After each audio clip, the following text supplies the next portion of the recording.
Brandon Pfaadt has been horrible of late. Also, are we holding on to injured names like Shane McClanahan, Bryce Miller, and Shea Langeliers as we talk must-drop players on today's action-packed episode of Locked On Fantasy Baseball?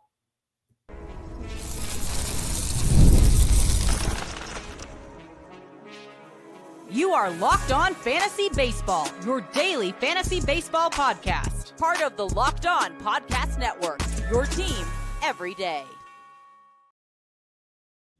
Hello, fantasy baseball fanatics, and welcome to the Locked On Fantasy Baseball podcast, brought to you by the Locked On Podcast Network, your team every day. As always, we're your number one source of fantasy baseball knowledge, and thank you for making us your first listen each and every day. I'm your host, Dominick Martino, riding solo today, as you can see if you're watching on YouTube. And if you are watching on YouTube and you haven't already, hit that little bell below. It's going to subscribe you to the channel and give you a notification every time we drop a new episode. Or if you're listening on the audio side of things on a platform like Apple or Spotify that allows 5-star ratings and reviews, we would truly appreciate it if you could do that for us as well. And lastly, but what's most important to you guys, if you need that competitive edge, that little thing that's going to give you the boost in your fantasy baseball league, give Matt and I the chance on the Insiders Track, where we're going to give you exclusive information that's not available on these 30-minute episodes, including when we do our waiver wire ranking episodes. We're going to rank those guys for you, tell you how you should prioritize them, and we give you those instant waiver wire call-up notifications, getting those notifications to you faster than anywhere else in the industry. And today's episode is brought to you by FanDuel. Right now, new customers get $200 in bonus bets when your first $5 bet wins. And all right, guys, we're talking about must-drop players today. And this first one, man, he's been really bad of late. I can't understand why he's 66% owned on Yahoo. It's Brandon Pfaadt, starting pitcher of those Arizona Diamondbacks. The last three starts have been really, really bad. Against Washington, it was absolutely horrific. I think it was about 8 runs. No, he didn't get any outs. He killed you that week. Followed that up with another horrible outing, 3 innings, gave up a bunch of runs against Atlanta. And even his last time out was better. It was 2 earned runs, but it was 9 hits and a walk, 4 strikeouts, 5 innings. He just hasn't been very good for a while, going all the way back to the beginning of May 3rd. He's had one, what I would say, good start, what I would qualify as a good start in that time. It's been a real tough going for Brandon Pfaadt. He's at Toronto his next time out. Vladdy, Bichette, those boys, they can hit. I don't trust them. In your deep leagues, in your 15s, your NL onlys, maybe you want to hold on to Pfaadt just to see where the thing goes. Me personally, even at that point, I'd probably at least be looking in other areas. Even last year, Pfaadt wasn't great. It was a 4.71 ERA over 32 starts, 181 innings, 185 strikeouts, and a 1.23 WHIP. I don't think Pfaadt's going to ever be the guy he was in the minors. Some people may remember he was a pretty high-end prospect, had huge strikeout numbers in the minors. He's not living up to it. He's 26. Pretty much all of the underlying stuff is pointing in the direction that Pfaadt really doesn't have it, isn't going to be good this season. I would say pretty much he's a safe drop for me. Like I said, you may want to hold on in NL onlys and 15s, those kind of situations. Anything deeper than that, I would probably at least consider holding for now just to see where it goes with Pfaadt. Anywhere else, you could probably find something better on your waiver wire. Let's move on to this next guy. It's tough to admit when you're wrong. I told you guys to pick this guy up. I picked him up in a lot of leagues. I practice what I preach. It's Lance McCullers, starting pitcher of the Houston Astros. Listen, his last time out, the White Sox got to him. 5 innings, 6 strikeouts, 4 runs, 4 hits, 4 walks. It wasn't a good time. McCullers on the whole this year, 7 starts, 4.91 ERA, 1.43 WHIP, 29 innings, 39 strikeouts. You love the strikeout totals, but he's not giving you much else at the moment. Once again, your deep leagues, your AL onlys, your 15-mans, hold on to Lance. He can make him dance when he wants to, but, he was bad in his last time out, and it's just tough to believe in a guy who couldn't handle the White Sox. Even in that huge start, it was on May 28th, 12 strikeouts. He gave up, I think it was 3 earned runs in 6 innings. Still wasn't fantastic, just not really blowing me away. The start against Pittsburgh was good, but, Pittsburgh is just as bad as the White Sox. Lance doesn't have it rolling. He's 45% owned on Yahoo. I think if there's a hot, commodity on the waiver wire, next big thing. Mizorowski got called up, and he was pretty good through his first start. Actually really good through his first start. Didn't give up any hits. I would drop McCullers for a guy like that.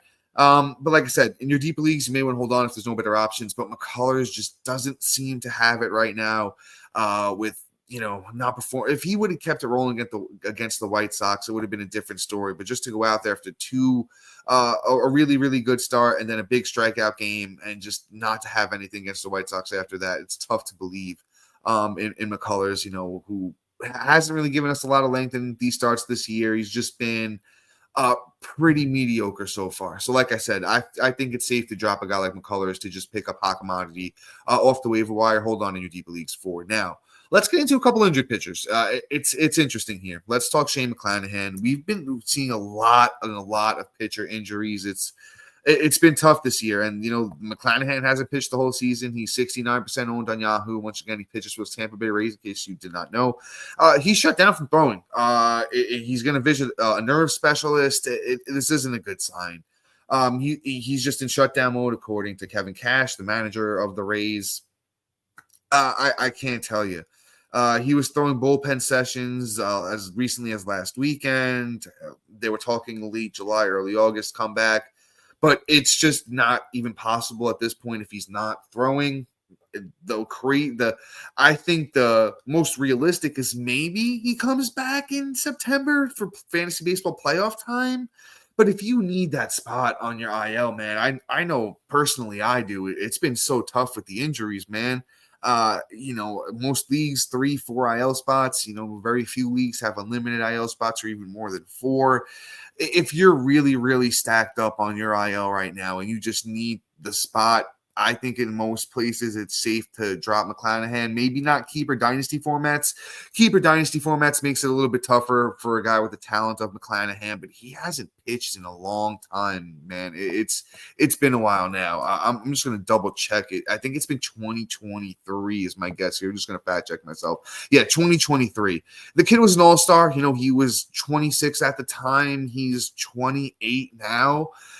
There's a chance we don't see McClanahan until he's 29. And at that point, look at a lot of the returning pitchers this year, previous years. It's tough coming back. I still think he has star potential, but maybe not top 20 pitcher anymore. Maybe it's more top 30, top 40.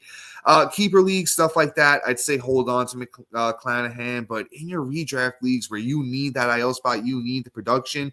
Leagues where there's no IL spots, I would say it's 100% drop on McClanahan at this point. Like I said, I know that when I speak upon McClanahan, I do know the upside. So I don't want to hear, McClanahan is so good. He could be this, he could be that. I know what he can be, but we're trying to win this year. And even in keeper and dynasty, if you could trade McClanahan and get a nice little return for him, I would do that as well.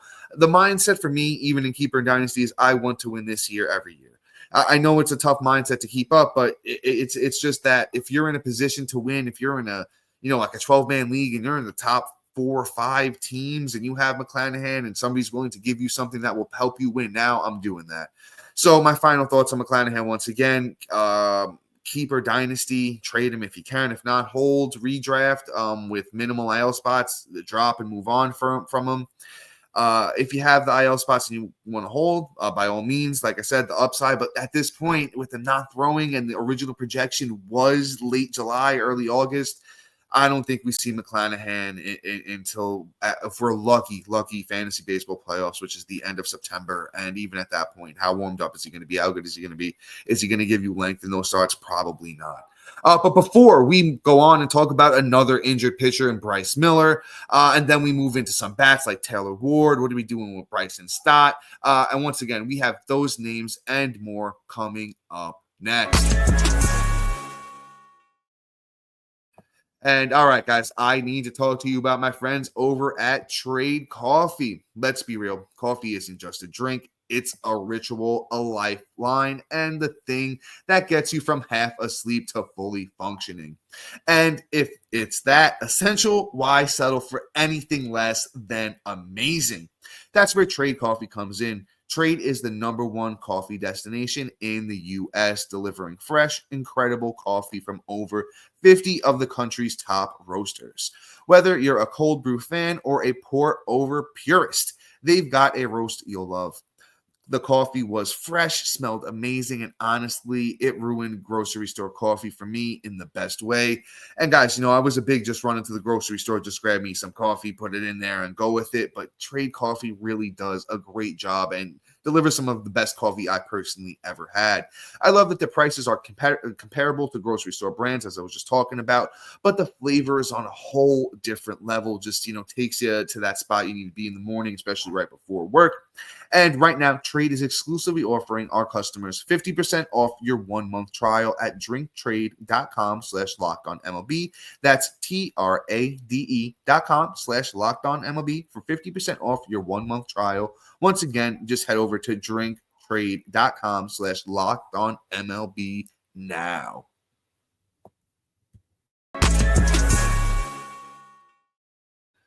And then, all right, guys, one more thing real quick. Just want to once again mention that insiders track where, you need to join Matt and I in there. It's going to be that thing that, in the middle of the season where you're struggling, or even if you're doing good or at the bottom of your league, it's going to be that thing that's going to help you, stay in that fantasy baseball mindset. We got a lot of guys in there always talking about different things. And then you're going to get exclusive access, to our rankings when we do our waiver wire guys. We rank those guys 1 to 10, tell you how to prioritize them when you're going to pick them up. And then one of my favorite things is our prospect call-up notifications, guys. We got some inside sources that kind of let us know when these guys are coming up, usually faster than anybody else in the industry. And once again, that's going to do a text messaging alert right to your phone. So if you're interested in joining Matt and I on the insiders track, the link is in the bio wherever you're listening, watching, and it's also available on any of our social media platforms.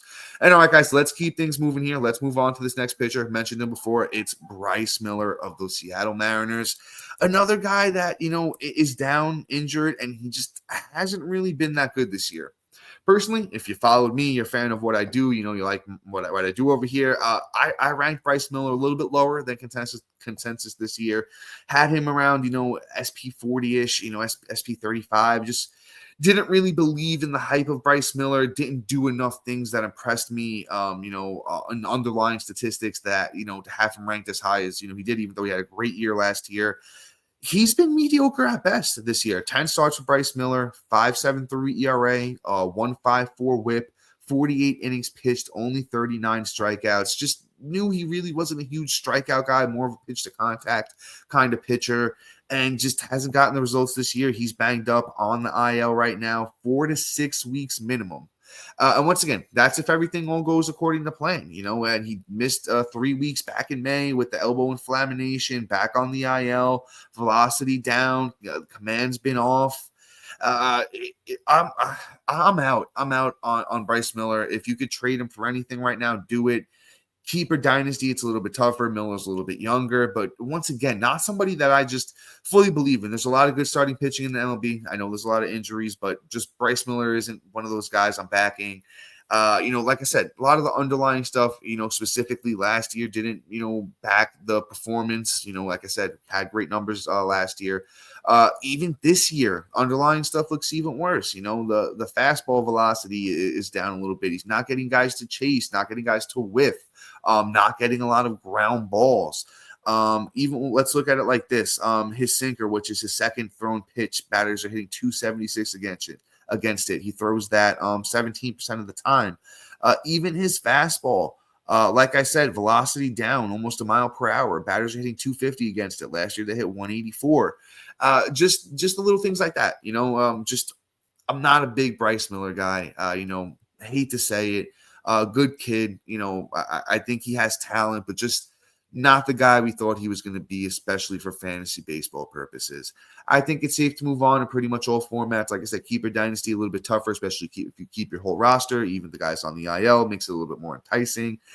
You can hang on to him there. Even 15s if you need the IL spot, kind of not the end of the world, because even if he does come back, don't know how the results are going to be. I hate to say this too.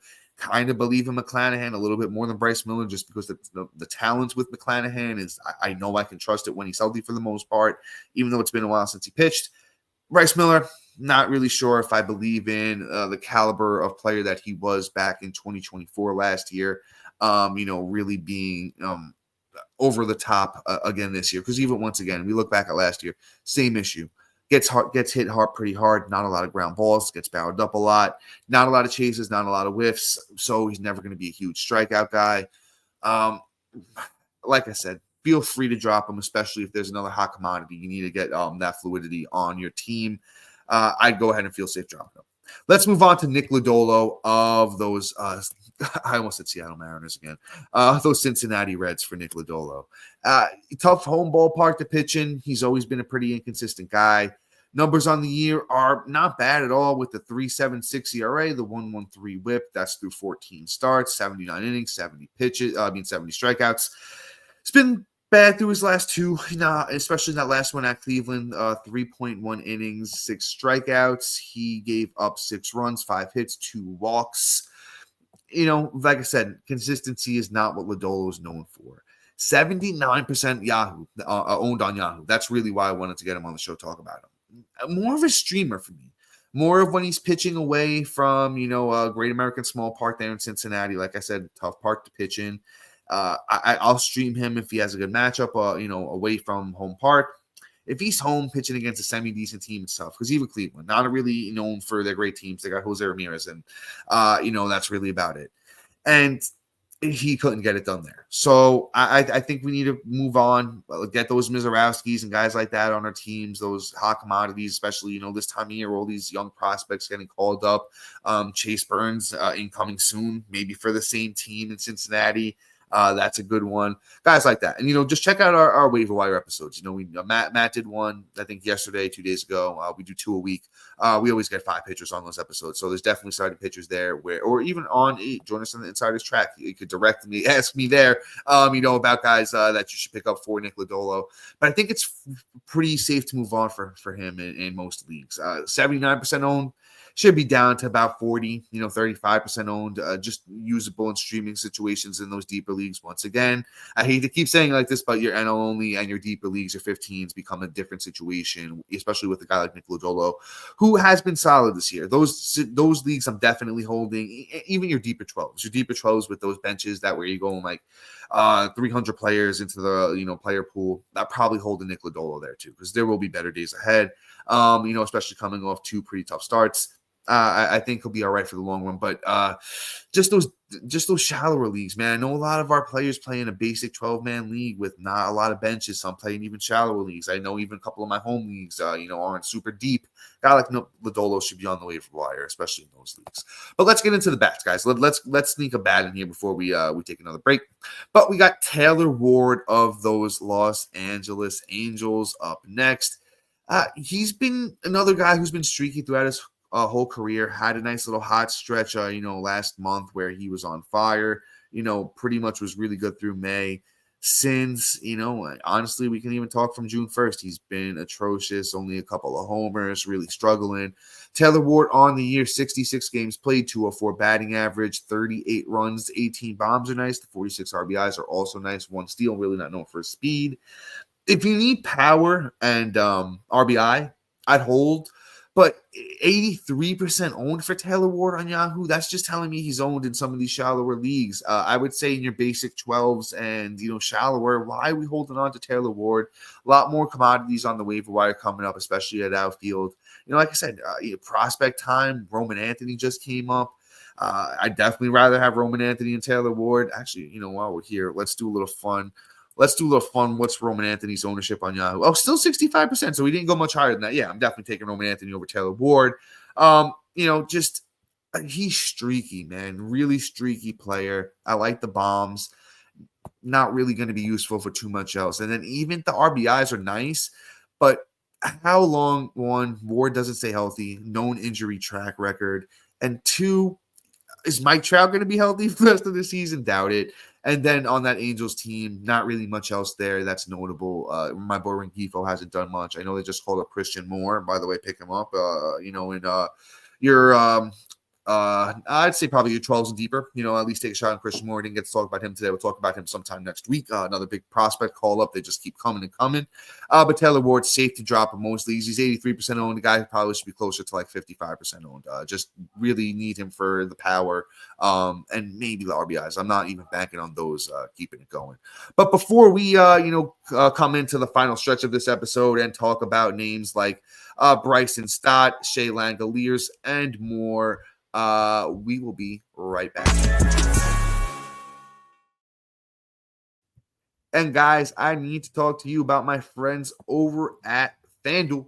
The NBA Finals are here, and every night delivers highlight-worthy performances, major momentum shifts, and can't-miss moments. Whether it's a game-winning shot or a breakout player, there's never a better time to get in on the action. FanDuel makes it easy to stay in the game before tip-off, and live with player props, performance trends, and same-game parlays, fans have more ways than ever to play smart and win big. Which players are showing up in the biggest moments, and how could tracking their trends help you build your next bet? What would it look like to combine live props, bets mid-game based on how the action unfolds? If you've got a read on who's heating up, and why not back it up with the same game parlay?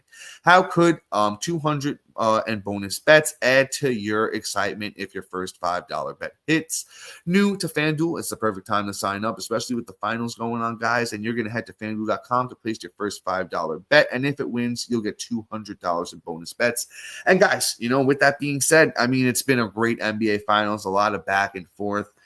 And as much as I hate that, those Pacers beat up on my Knicks, Halliburton, man, the guy's legit. I'm betting on him. Like I said, I'm a man who recognizes talent, and especially in the industry that I work in, you got to be able to admit when you're wrong. And I just think those Pacers and Halliburton, are looking really, really, really good here. So bet on Hallie and them boys. Hallie bet on points, assists, steals, and all that stuff. And once again, you're going to go over to FanDuel.com to get that done and make every moment more with FanDuel, official sports betting partner of the NBA. And all right, guys, home stretch here. Last couple of names. Let's get you through this. But these can't miss names. You're going to want to. You probably got a couple of these guys on your team, so you don't want to know what to do with them. Bryce Miller, Philadelphia Phillies. Just another dude who's been mediocre. I was a big Bryce Miller guy as he was first coming up. Even believed in him last year or 2 years ago. Really thought he could turn it around. Hasn't been playing every single day anymore. It's 62 games played on the year, 237 batting average, 30 runs, 4 homers, 26 RBIs, 11 steals. The 11 steals are nice, but nothing else there stands out to me. Hasn't really ever grown into the power, never really got that bat figured out where he could hit for some batting average. Does have that second and short eligibility, but 69% owned on Yahoo is just so high. It's so high when he's moved down to 7th in the lineup. We got guys like Ronnie Mauricio, Christian Moore, who just got called up, other interesting names on the waiver wire, Addison Barger, and just names like that, who I'd probably prefer over Stott at this point. I know that Phillies lineup has been good, but they, as a team, have slowed down overall in case you haven't been paying attention. Bryce Harper's on the IL right now. Schwarber's slowed down a bit. Just not firing on all cylinders right now in Philly. Unless you desperately need the speed on your team and there's nothing out there on the waiver wire, I'd say your basic 12s and shallower, we can look at cutting bait. Like I said, even Mauricio, who's heated up of late. Let's take a second we could just talk about Ronnie Mauricio. I know it's a 208 batting average, but you know what? He had back-to-back multi-hit games on June 7th, June 8th. Himself already has 2 steals, a homer, and 4 runs. Has been hitting 9th in the lineup, which has been nice for him because when that lineup turns over, he's going to get driven in a bit, which is already has been proven already. So with Bryce and Stott, just talking about how there's better options out there at second, even at short too. I feel pretty good about moving on in most formats. Just don't think there's that another level to Bryce and Stott where he's going to give you runs or batting average or power or anything other than speed. Even at that, I kind of just want to see again Where Bryson spot his sprint speed is nice at 77th percentile, so he'll probably stay, and he'll probably get close to 30 steals this year again. But otherwise, I'd move on. Let's move on to another injured player. Got a couple injured guys on the episode today, and they kind of, are stashes in some formats, but in most, I would feel pretty decent about moving on. Shea Langeliers is the guy I'm talking about here. Catcher as a whole has gotten pretty deep. Langeliers has slowed down a lot from the beginning of the year. He's still 79% owned on Yahoo, though. 56 games played on the year for Langeliers, 237 batting average, and he's, plays for those Athletics, in case anybody forgot or didn't know. 25 runs, 10 homers, 27 RBIs, 4 steals. Oblique strain. Obliques are tough, man. Obliques are tough. Could be a bit here. At minimum, couple weeks, could be longer than that, could be up to a month. I feel good about moving on. A lot of catchers out there, the Ivan Herreras. I know Hunter Goodman's gotten a lot more highly owned since we were talking about him as a pickup earlier in the season. Ivan Herrera's up to 62% owned too. But there's been a lot of other catchers, come and gone on the waiver wire. Even Agustin Ramirez, let's check his ownership, but just to try and give you guys some names. Agustin Ramirez, 31% owned on Yahoo. Would definitely take him over Langeliers at the moment if you have to make a move like that. Would be interested in doing something like that. Did go 3 for 4 on June 6th. Hasn't had a hit since then, but, a guy who's definitely got some pop in his bat. Once again, that's Agustin Ramirez. Of those Miami Marlins, you can go in that direction as too. If you have the IL spot, I'm not against holding on to Langeliers. It's just that obliques are tricky. Could be a while, even when he comes back, to get that pop, that swing going. It might be tough for him. So I just, if you are in a situation where you are overwhelmed on the IL, I know it has happened to a lot of us. If Matt was here, he could speak to it a little bit more than I could. I don't know how he winds up in the position every year, with the most guys on the IL in every league that we play in together.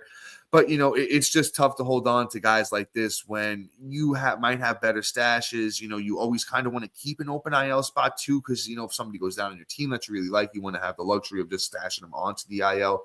And if you don't, you got to make tough decisions. And a guy like Langeliers, I think we can move on from, especially if you picked up the Hunter Goodmans or, the Ivan Herreras and you made that move already and, you have another catcher. By all means, Langeliers is not somebody that you need to just hold on to because it's kind of a lot of pop and not much else, maybe a little bit of ribbies there, depending on where he hits in the lineup when he comes back. Let's move on to potentially our last name here. Let's see how it goes. Let's talk some Matt McLain. I feel like he's been the darling of this episode all season long, but he's just kind of done nothing all year. 59 games played, 184 batting average, 27 runs, 7 homers, 22 RBIs, 11 steals. The power speed combo is nice, but he hit a home run last on June 8th. Other than that, hasn't May 15th to June 8th. Homered on each of those days, and that was it. Otherwise, he's been real quiet in the power department. Hasn't stolen a base back since May 25th. Might be banged up. Might be something underlying here with McLain. Kind of has been a little bit injured, here and there throughout his career. But at this point, man, once again, I mentioned some of these young names that have come up off the waiver wire, the Mauricios, guys like that. Would probably feel more comfortable with them on my roster at this point than a McLain. Deeper leagues, it's always a different situation. Guys, I'm sorry for you deeper league players. Really didn't have a lot for you guys, and it's just tough to drop names in deeper leagues because, when you're playing in a 15-man league and NL-only league, there's, almost every player that's starting, in the majors is owned. But for you guys in your 12s and shallower, which I think is a lot of our listeners, a guy like McLain, man, I want more upside on my team. I think it's, McLain, yeah, nice 20-20 upside. I get it, but it's going to come with empty batting average. The counting stats are down for McLain right now, been hitting 8th and 9th, and this Reds lineup is okay. But I feel like we expected them to be a lot better than they actually been for fantasy purposes. Even Ellie himself, we really thought was going to take another, step forward this year. And he's been good, but hasn't just been, overwhelmingly good. I know he's been better of late, got the batting average up to 261, actually, to be honest with you. Didn't even know he got the batting average up that high. So I know Ellie, we'll give Ellie the exception, right? We'll say Ellie has been really good. Everyone else on that team kind of just hasn't really been up to par. So it makes it tough with a guy like Matt McLain to really stick in there and, just keep track, especially when the batting average has been so bad. Hasn't had a lot of pop or speed of late. But guys, that is all for today. Please be sure to like, subscribe, comment, rate, and review. And shout out to our everydayers and new listeners for making Locked On Fantasy Baseball your first listen each and every day. And after you make us your first listen, go and check out our boy Sully over at Locked On MLB and make him your second listen each and every day. He does a great job of covering the league in a little bit of a different way than we do. Just puts that more. We do our fantasy thing. He does more of the real life thing. And all right, guys, once again, we appreciate all of you for tuning in. But guys, until next time, see you.